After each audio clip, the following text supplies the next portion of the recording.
Eh Monique, je crois que j'ai une carie. Mais non, Roger, si t'avais une carie, t'aurais des douleurs. Puis t'as qu'à prendre rendez-vous chez ton dentiste.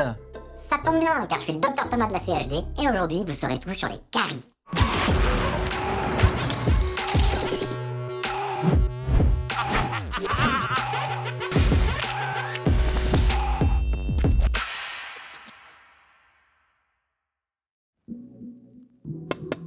Devinette, est-ce que vous connaissez la maladie infectieuse la plus répandue dans le monde?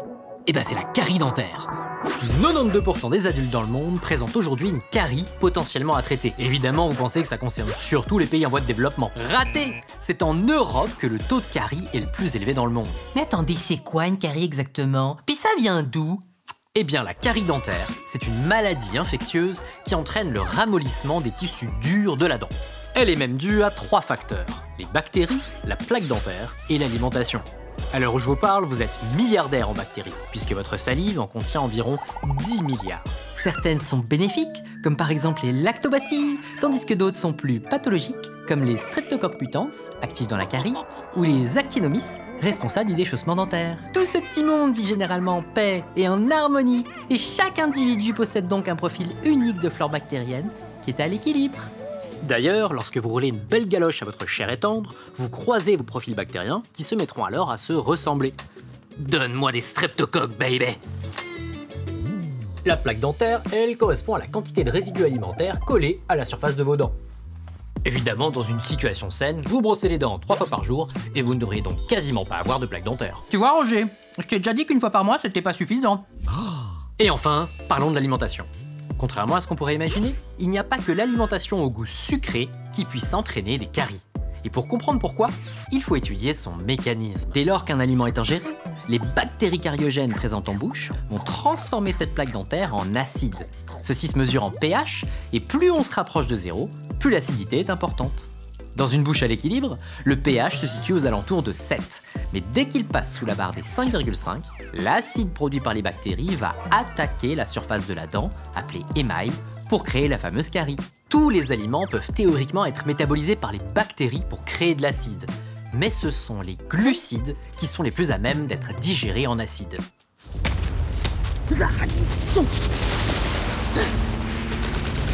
On a même pu constater durant la Seconde Guerre mondiale que le taux de carie avait chuté du fait d'une pénurie d'aliments, et notamment ceux qui sont riches en sucre. Et peu importe le type de glucides, qu'ils soient lents, rapides ou transformés, le résultat est le même, et l'acidité provoquée fait fondre l'émail. Alors on n'a qu'à prendre des antibiotiques, ça fait disparaître les bactéries puis y a plus de caries. Bien essayé, Roger. Sauf que les antibiotiques servent à faire entièrement disparaître une famille de bactéries. Or, celles qui sont impliquées dans les caries sont déjà présentes à l'état sain et elles participent à l'équilibre de la salive. Ce n'est donc surtout pas un agent pathologique qu'il faudrait faire disparaître. Ah bah zut alors. Mais j'ai une bonne nouvelle pour vous. Le corps humain est tellement malin qu'il a mis en place un système de protection par la salive appelé système tampon. Ah bon? En effet, lorsque le pH diminue pour s'approcher des 5,5, la salive sécrète automatiquement du bicarbonate qui se fixe aux acides et produit notamment de l'eau pour faire remonter le pH. Tiens bah Monique, vu tout le sucre que tu manges, voilà ma salive pour te protéger. Et vous soulevez un détail important. Il vaut mieux manger une fois très sucré dans la journée, car le système tampon de la salive parviendra à relever le pH, plutôt que de manger un peu sucré à de multiples reprises, car le système tampon sera saturé et ne parviendra plus à éviter le développement de caries. La fréquence est pire que la quantité. Mais ce n'est pas tout, on peut aussi éviter l'apparition de caries de 2 autres manières. Premièrement, en nettoyant régulièrement la plaque dentaire après chaque repas de façon mécanique, et notamment par le brossage des dents et le passage du fil dentaire.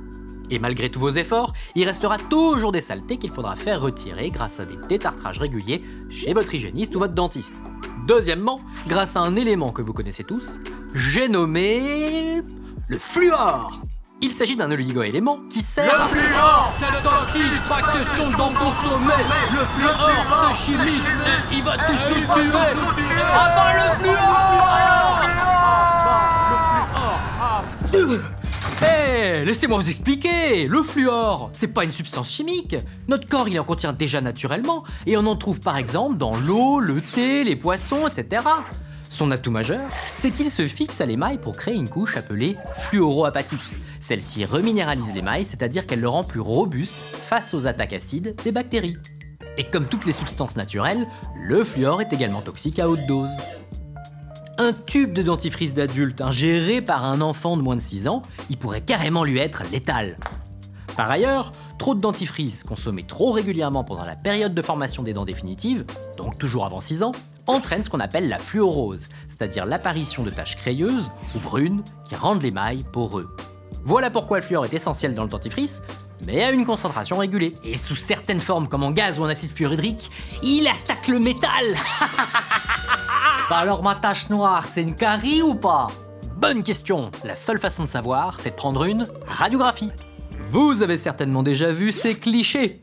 Il s'agit de radiographie entre les dents puisque ce sont des zones invisibles à l'œil nu et qui sont statistiquement les plus touchées par la carie.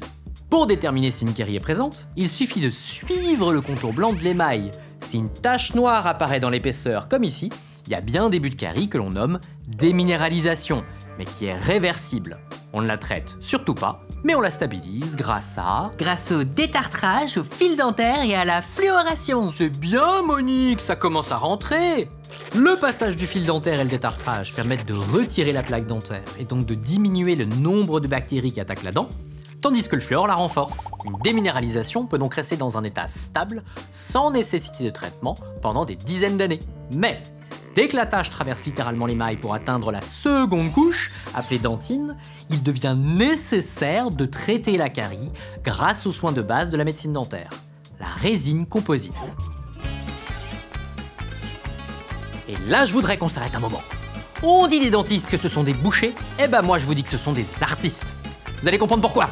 Les étapes d'une résine composite doivent être parfaitement maîtrisées. En premier lieu, on nettoie la carie pour obtenir une cavité propre. On procède ensuite à la reconstruction de la dent en plusieurs étapes. La première consiste en une isolation totale de la dent pour travailler dans des conditions sèches et étanches. Et ça passe notamment par la pose d'une digue dentaire. Que ceux qui ont déjà eu ce système en bouche lèvent la main et me le disent en commentaire.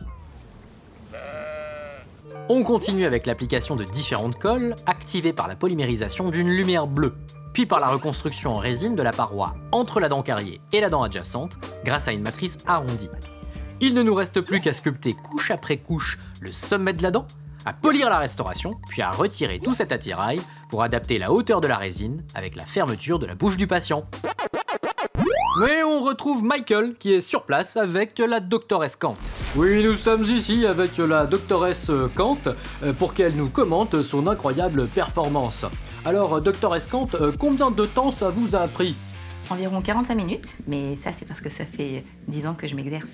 Et dites-moi, pourquoi est-ce que vous vous appliquez tant lorsque vous reconstruisez la paroi entre les deux dents? Eh bien parce que sinon le patient ne pourra pas nettoyer avec le fil dentaire entre ses dents, et donc il va se développer une carie sur la dent d'à côté, à cause de moi. Mais finalement, pourquoi est-ce que vous créez pas un seul gros morceau de résine composite? Parce qu'on doit l'adapter avec précision, sinon ça risque de faire des bulles ou encore des fissures dans le composite qui va se recarrier.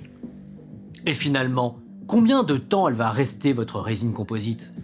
À peu près 10 à 15 ans si elle a été collée sous une digue, parfaitement polie et qu'on est suivi régulièrement chez le dentiste. Tout sauf ce que l'on voit quoi. Eh bien, merci Dr Escamp pour votre réaction à chaud. Et Dr Thomas, je vous rends l'antenne. Et voilà la recette idéale pour réaliser des composites durables. Et si c'est toujours pas suffisant, je vous laisse admirer la différence entre les résines qu'on voit régulièrement chez des patients qui nous consultent et ce qui devrait être réalisé.